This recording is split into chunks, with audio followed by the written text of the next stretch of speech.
He grew the company from a family-owned single small store into a Fortune 180 company.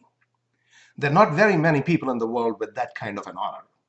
The company today is a retail force with more than 20 billion in revenue, with 6,000 stores, 10 distribution centers, and providing over 165,000 jobs. Macon Brock, the chairman of the firm, co-founded Dollar Tree.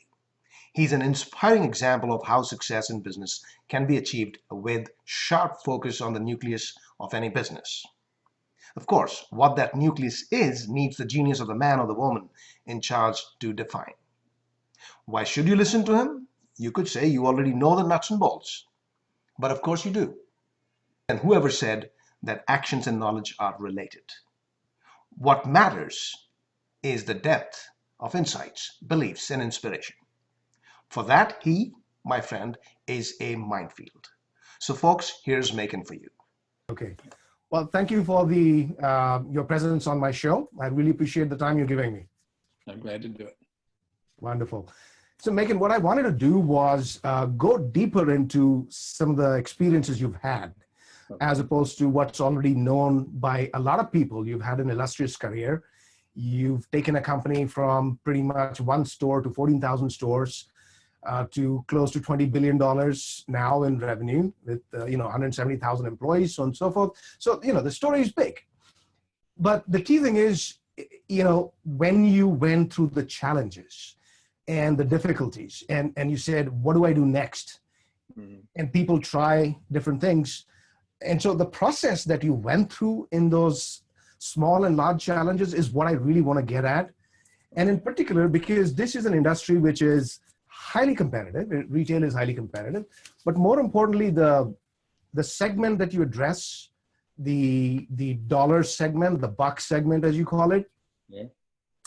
That's also a difficult segment to deal with because it's not easy and there's a lot of competition there, right? Exactly, it is. And when we finally settled on this use, we were in the toy business first.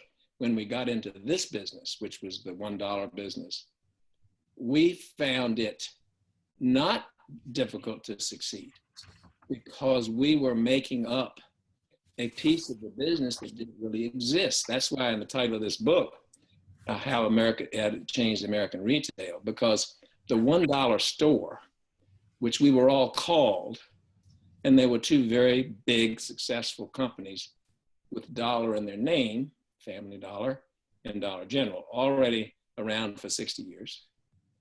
And they were multi-price, small variety stores.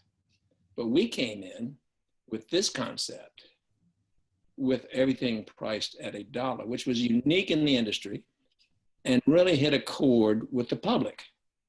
So it allowed us to grow profitably, but without having to put a lot of marketing dollars and spend into our success. When we opened a store, it was successful almost everywhere we went.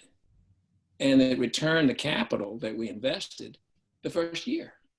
So we could self-fund growth, organic growth, that really drove the company in the early stages. Now, to get there, we had, you spoke about the long grind. Yes, we were not always that successful and that smart because as we started in retail, my early days were working in the 5 and 10 cent store that my father-in-law had. I'd come out of the service, I'd done to other things, and I went to work in a Ben Franklin store essentially. So I learned that trade, really OJT, because you don't learn that in a classroom, you learn that by doing it. So here's the thing. As a strategy, it sounds like what the academics often say, the blue ocean, red ocean, or whatever they talk about that identify. And, commonsensically, it makes great sense, but it is so hard to develop it. Why did others not see it? Why did you see it? How did you get through that process of saying, you know what, there is a nascent spot there, not even a nascent, but there's an empty spot there, and it's possible to do? Well, we did it 2 times, really, because our first endeavor was in the toy business. In the late 60s, early 70s, the toy business hadn't really expanded. It was still housed in a few department stores like Sears. And the malling of America, as we began to build shopping malls, gave us an opportunity to put shops, small toy stores, in malls all around the country. And it was very successful too, because the growth of the toy business was exciting. And there wasn't any magic to it. We always had, because we were young, Joan's brother, my father-in-law, her brother, and I were the three musketeers at that time. And we had one sort of core belief, that was to grow and to grow profitably, and honesty and hard work and those just basic fundamentals. Mr. Perry used to say, there's nothing going to be achieved without hard work. And so we all worked hard, and we put the money back in the business, and it was just basic blocking and tackling. I'm fond of so that's the question I want to ask you. Okay, so there's one element is the strategy, is to say, let's go into the dollar business. It doesn't exist. We can make a business out of less than a buck or less, right? That's the thought. That's the thinking. That's the strategy. And then, like you said, basic blocking and tackling, because you did have competition. There's always competition. Nobody can say, you know what, I went into a lot of competition. We rolled up the competition, as a matter of fact, because I noticed that you bought and you used the acquisition and merger strategy. So our growth was not only organic, but was acquired growth. At that time, we public, being a public company, it gave you a currency to buy other companies. So you had the ability to achieve, if you could fold them in and grow even faster than you were organically. But because we had equity partners, they wanted fast growth. So we were focused on 25% annual revenue growth and earnings growth. We exceeded, but we did it because we were focused on growing and growing profitably. Even when we were in the toy business, the 20 years we spent operating a small 130 store chain of toy shops gave us the operating expertise and the people, the warehouse, the trucks, the knowledge of how to operate a store.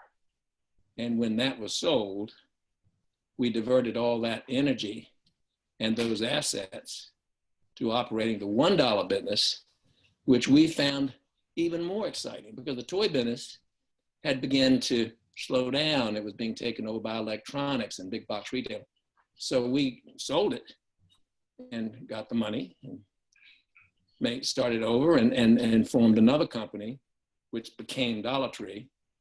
And we practiced the same way, basic blocking and tackling, hiring smart people, being honest, and just doing all those little things you have to do year over year to make a profit. And that's how we did it. It wasn't any magic bullet, but we did have a... So let me paraphrase the things that you've said. One is operational excellence, that really you did the things that need to be done with integrity, with honesty, hire good people, manage your costs, all the basic standard which everybody says this is what you need to do. And the know-how is not extraordinary because people know about that, but it's the act how. How do you actually do it? That makes the difference. It's the difference between a swimmer and a Michael Phelps. There is a difference. Both are swimming, but one is doing a better job of it. And, I also give examples of playing chess. I can teach and I did, my 8-year-old how to play chess. She knows what the rules are. Anyone can play chess, but to play it well takes a different element. Right? Well, I wouldn't apply basic retailing to chess. It doesn't quite that much cerebral thought. It's more taking care of the customer and taking care of your employees. So you have to hire well. You have to work as hard as they do. You have to be there for them. And retail is not complicated. Everybody's got it. If it was equal, then everybody would do equally. But those who do it best, do it the best through people. So I think one of our successes is we hired good people. We motivated them. We paid them fairly. We took care of them. And they were willing to work and felt a part of something that was growing. And when you join a company as an entry-level job, you still feel part of a company that's doing something. Look at Starbucks. My goodness, their stores so all over, but they take care of their people, they pay well, and so they don't have any trouble hiring. So Starbucks is highly successful. And I think that's part of our formula too. Hire good people, treat them right. If you treat your customers right, your employees right, they will take care of your customers and treat them right because they feel good. I completely agree. There's no disagreement there. But that is necessary, though not a sufficient ingredient in making a small store turn into a multi-billion-dollar company. There's a lot more to it. Well, I'll get to that because this is a thought that I got onto early on as we went public, and I'm talking to all the smart brains on Wall Street. The Woolworths, W.T. Grants, and Kresge's of the world were gradually, and at that time, going away. Downtowns were failing, the flight to the suburbs with malls and big box retailing. That left a hole in incidental retail shopping. Big box retail took over the world, whether it was Toys R Us, Bed Bath & Beyond, Walmart, Target. They were all big stores and quite successful. But still, there's a need for convenience, incidental, quick. And the American female went from being the housewife and the teacher to in the workplace. Her time got compressed. So time became as important to a female head of household. And the female were primarily most of our customers because they kind of run the family with the children and so on. So time was important to them. We realized that, convenience, quick. So we capitalized on that and also began to fill the niche that we know families need every day.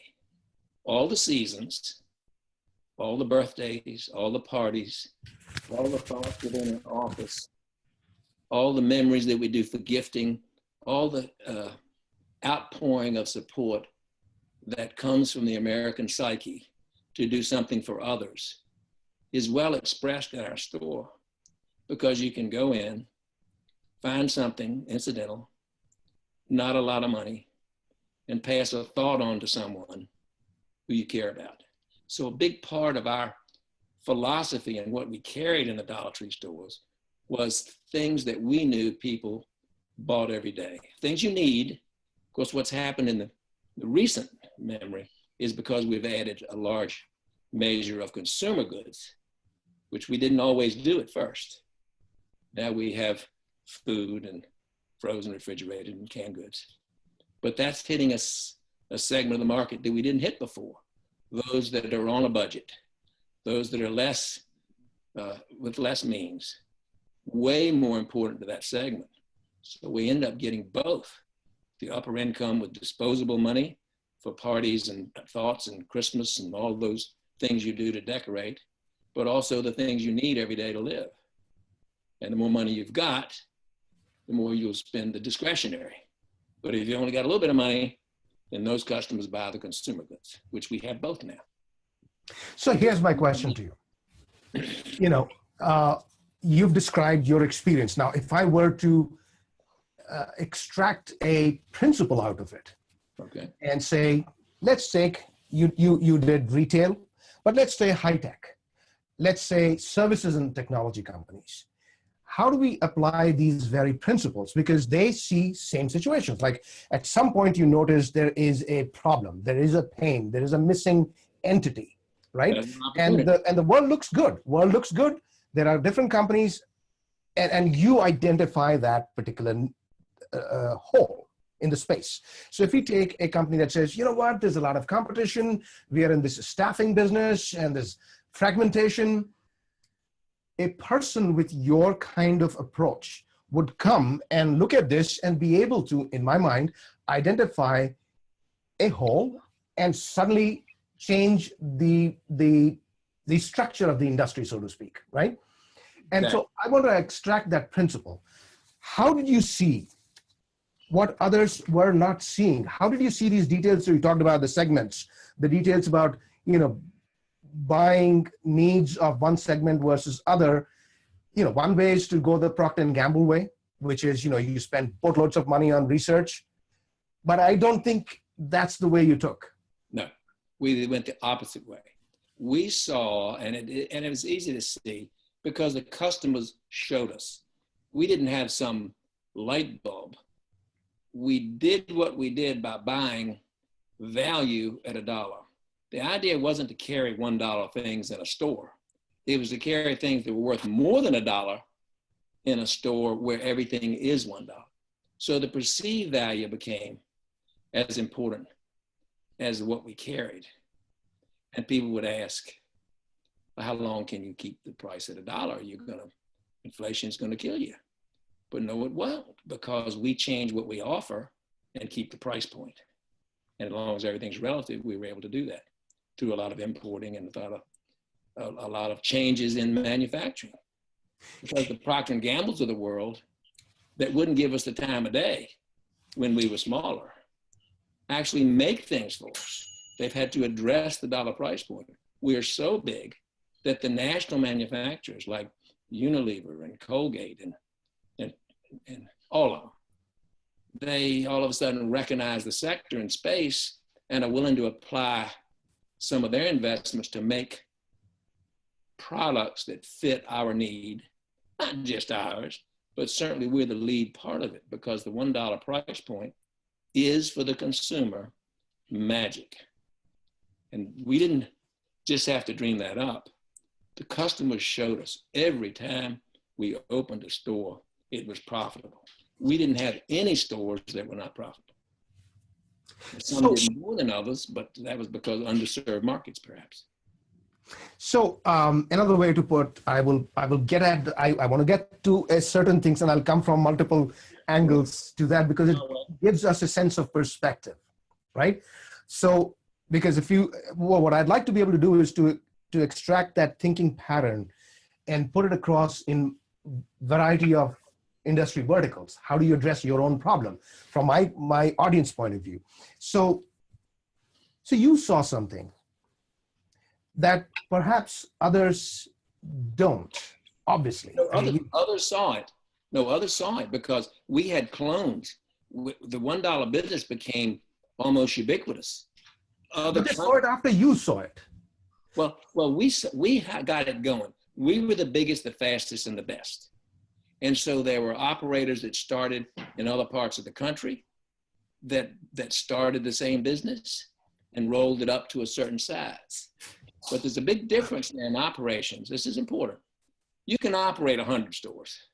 But there's a big difference between operating 100 stores and operating 1,000. So with that infrastructure and the know-how and the systems, you've got to have a lot more horsepower to run a chain that size and keep it consistent, as opposed to running a group of stores where you can bring them all into one room and talk to them. Right. Thousands. How do we do that? Yeah, obviously sorry. It's communications and systems. So to, there is a change in strategy and tactical work and operations and procedures from a smaller company, mid-sized company, to a larger company. And it always happens. What gets you here doesn't take you to the next level. You've got to say, do I need to do things different? Yet so that's the operation part. That's the operations part, and that's clearly critical. Key. But when you see things, you say that others saw it too. Yes, they did, but they followed you. You had an ability to consistently and continuously keep seeing, and others had to follow and say, you saw this, maybe we see it too. So what is it about you? It's that you could see. Let me put it another way. So, you ask a 7 feet tall basketball player, how do you dunk? And he says like this. I mean, I don't know what you're asking me. I just do it, right? But the other guys who are not able to do it, they say, how do you do it? And so what about you? What trained you to see things that others often, and all companies, all industries, all verticals, you have the same problem, that there are lots of copycats, and they may be good in operations, they survive, but the ones that consistently stretch the bar are the ones who are seeing things that others are not seeing. Well, so what makes you able to do that? Well, I'm not that special, but I was in charge of the merchandising and the operations of our company because we had two other partners who were doing this too. Doug was doing the real estate and Ray was the financial guy and I was the operations and merchant. And I'd have to just say it's common sense, enthusiasm, attitude. We never taught people the details of exactly what to do in a store. We gave them the principles for which they could make decisions to do. It's the story of teach a man to fish rather than give him a fish. So we would teach people how to operate our stores, what our standards were, and give them big words like honesty, integrity, attitude, and hard work, and these words. They became the principles of the company. Where buying was concerned, which is translated over to other people, because the company is so big now, I hardly even know the buyers in the company. But when they join us, they catch up with our principles. One, it's all $1. Two, it's got to look more than $1. We're not trying to buy $1 things that everybody else sells for $1. Matter of fact, we don't carry that. If it's not a perceived value, we don't carry it. So when the consumer walks into one of our stores and sees a neat and clean store, almost as good as a Target sometimes, and they realize that nothing in here costs more than $1. It's either $1 or less, and they can fill their basket. They can shop impulsively. They don't have to worry how much they're spending. And that's a big thing. Take a person on a fixed income. They pick up a $3 item, a $5 item. They in their mind don't know what they're spending. They're embarrassed. But if they only got $20 to spend, they can put 20 items in the basket and they know what they spend. So that release of the consumer's mindset, and I proved it in stores that we used to have multi-price. We would take a store, had 240, 50 stores called Deals. We had bought a chain out of St. Louis. We kept the multi-price point strategy instead of the one. And we operated them fairly successfully. When we bought Family Dollar a year and a half, 2 years ago, we changed all those Deal stores back to $1 tree. The sales are more. We do more in a store at the $1 price point than we do when we offer $3, $4, $5, $10 products, because the customer is all of a sudden got to think, wait a minute, what's this at Kmart? What's this at Walmart? Let me look at this thing, that thing. They're disarmed at $1. They like it. It's impulsive. They buy it. Even if they don't like it, and I'm sure they'll buy it anyway because it's only $1. So it's the $1 price point for Dollar Tree that separates us and made a niche in retail that never existed, because we had so many stores in so many places. And that customer, every time we open a store in a new town, we convert a store, the people flock. We'd be right up next to Walmart, wherever we could be back in those days. They won't do it anymore. And Walmart is powerful. They've all tried to emulate us from Walmart on down by putting in a $1 section, by carrying the $1 price point. But it doesn't work. The customer is confused because they look around the store and they see hundreds and hundreds and thousands of things in a 200,000 foot store. Oh, but this aisle is only $1. That doesn't do it. Walk into our store, they see it all, and they respond. You know, Macon, I am so amazed by the conversation and your just monologue right now. I'll tell you why.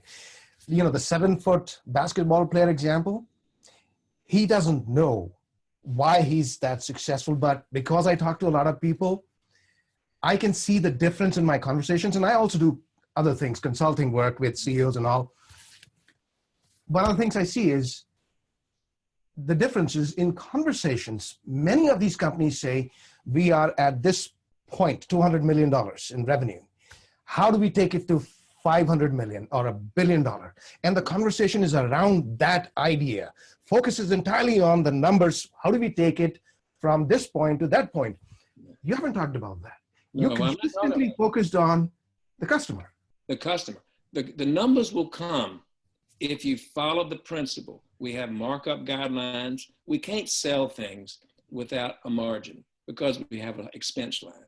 The idea, control your expenses, operate within your limits, and do as much business as you can. A wise guy told me one time, don't try to do all the business, just make a profit on the business you do.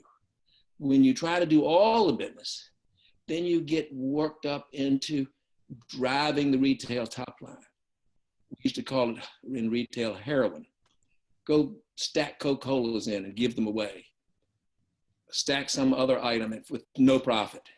Your sales go up, but your profits don't. And when you come back next year to that same time of the year and you see a sales bump you're trying to beat, well, if you're not giving away Coca-Cola again, you better find something just as good. So you can't let yourself get hooked on the heroin of low markup.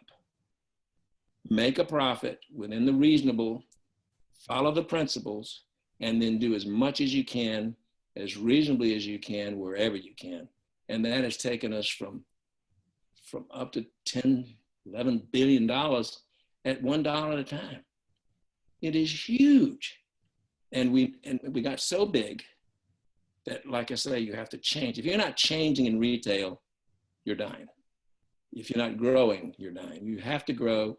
We always wanted to grow for the benefit of the shareholders, which we serve, and our employees. We wanted them to have promotions. We wanted them to have good benefits. We wanted them to make more money, as we did. We didn't do it just for ourselves.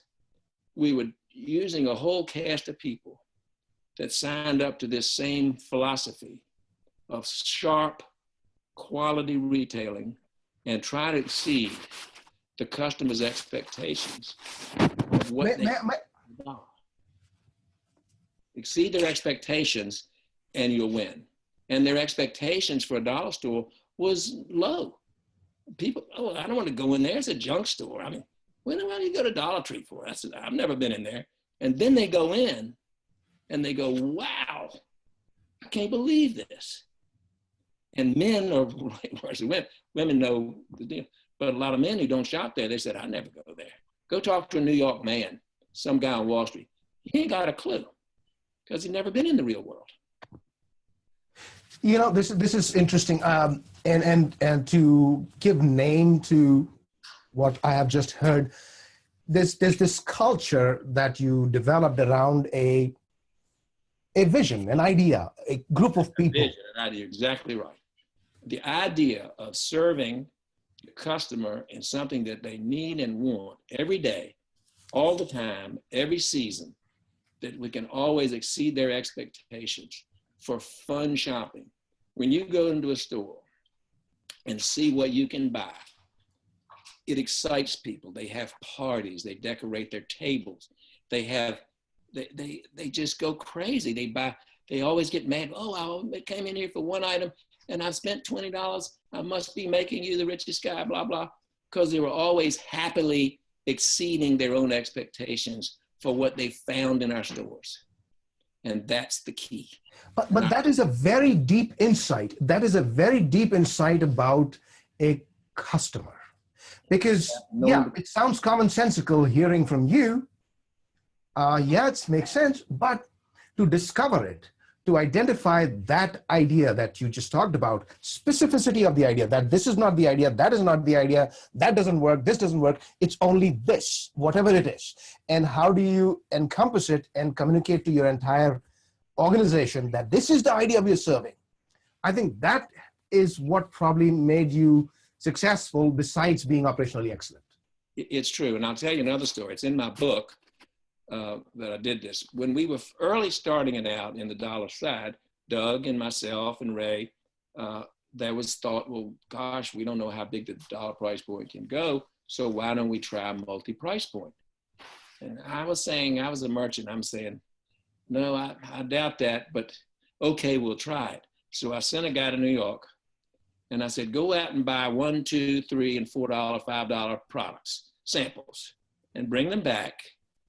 We put them in a table in our office and invited our employees in. Now you pick out the $1 items and the $2 and the $3 by value. See if you can tell the difference in what we paid and therefore have to charge a higher price. You couldn't do it. It was completely confusing. So take away all of that and fill the table up with all of these things that can sell for $1. And they go, wow, I can't believe it. I mean, we were selling $25 books because we could get remainder for $1. We sell coloring books. We sell tools. We sell Christmas ornaments and trees and things that you would never be able to expect to pay for $1. And the customers just go crazy because they love the concept. And that was the key to all our successes. The concept. Okay, now I want to switch a little bit on the operations side. Okay. I understand why Walmart cannot do it because that's not their core business. No, although they have the advantage of massive volumes to be able to drill down the price. But them apart, how do you manage to get, what's the fundamental principle behind getting it at that price point? Well, we work harder, we work leaner than most big chains. We have less bureaucracy in finding goods. And of course, we took advantage in the 80s and the 90s of importing as China and Asia began to open up, when we had more communications available and more ships and cargo ships. So we traveled the world, India, China, Vietnam, Indonesia, all of the countries of Asia. I tried Europe. I could only get it out of one country in Europe in the early days before the Euro, and that was Italy. But you couldn't get arrested in Europe, so we just let that go. You could have out of Eastern Europe, but it wasn't enough volume to travel to play there. Like you could have gotten soaps out of Turkey, and there was some knitted goods out of Turkey and places like that. But Western Europe, forget about it. So we just concentrated on that and the domestic US market, which has grown over time. Up to 50% of what we carry today is made in the USA. Because most of the things you eat, the paper goods, the candies, all the things that go in you or on you, all the health and beauty care products, all that stuff is made in the USA. Now, canned goods, sometimes you're importing from South Africa or India because they're very viable goods. But we try to find the source, cut out the middleman, the distributor, bring it directly into one of our warehouses. Bob Sasser, who's the CEO, coined a phrase. It's like dropping from 25,000 feet a product into a teacup, because it comes from Asia. It goes on ships and planes and everything, and we put it through distribution centers and landed in a store in somewhere, Arkansas. And it's amazing that we can do it as cheaply as we do. But early on, we automated our distribution.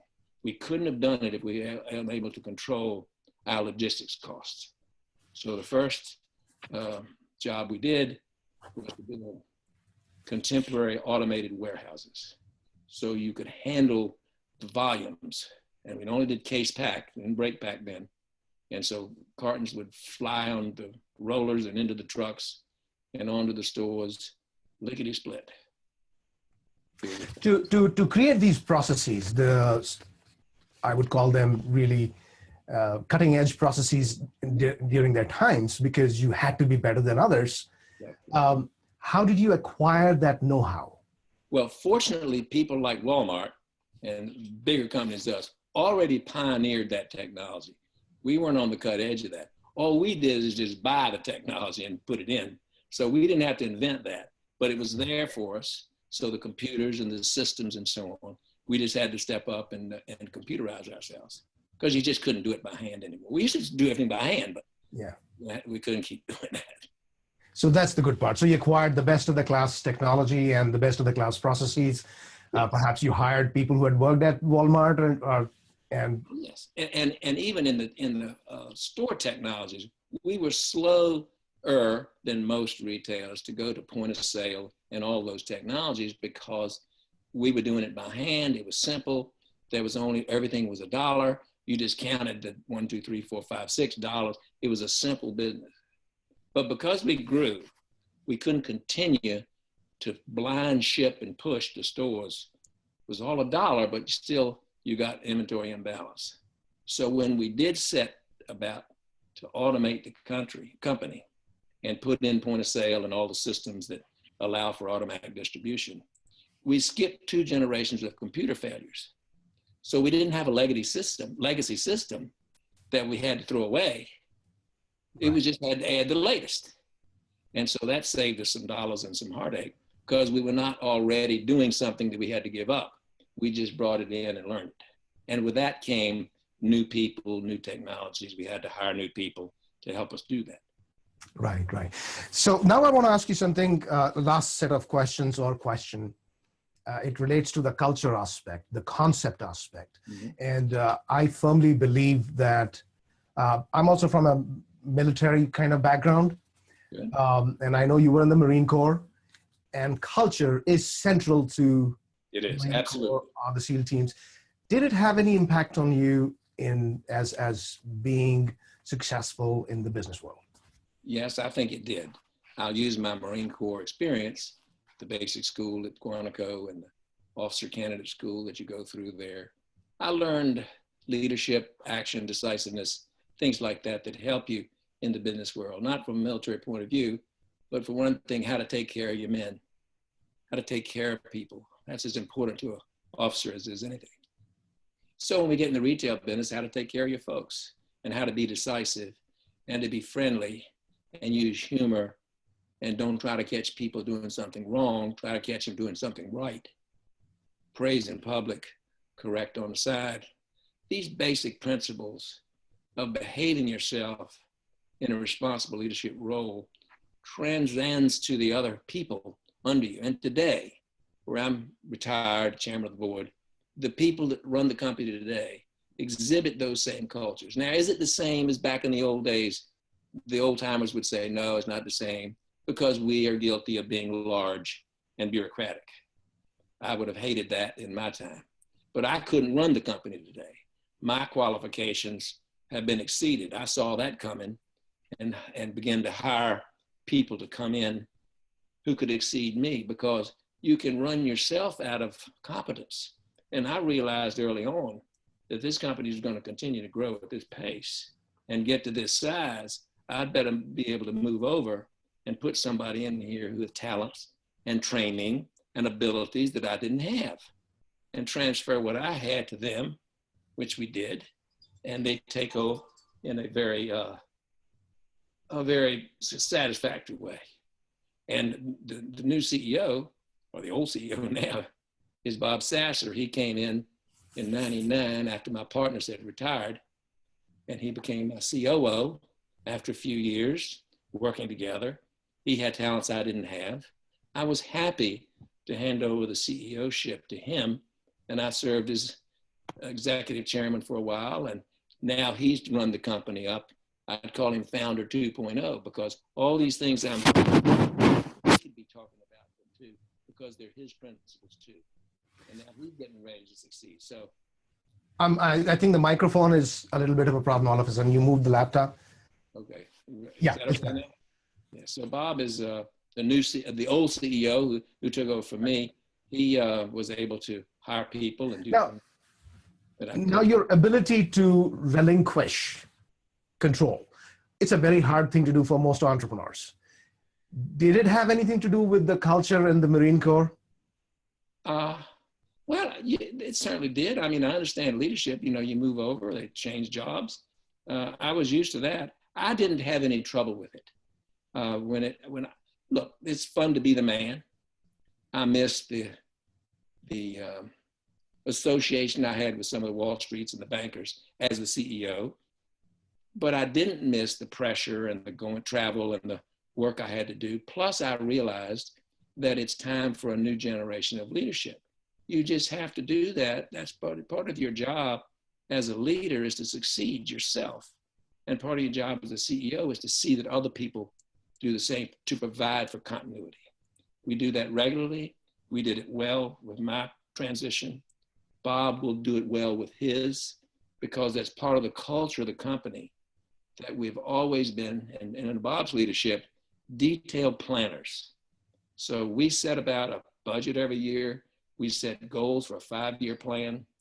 We try to achieve these plans. They're modest, but they're also hard. And then they're bonused and paid based on achieving these goals. And so we've made a lot of people rich. And that's part of the formula of our success, by taking as many people along with you as you can. It's not one guy, it's a system. Well, Macon, I really appreciate the long conversation, and I think it's been amazing to hear from you and to know what went on behind the scenes.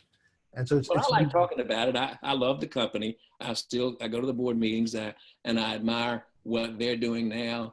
I'm excited about the successes that they're sharing, and it really is still good for me. It's good for my health. Well, thank you so much. We appreciate the time. Thank and you. the very best of luck. Is this a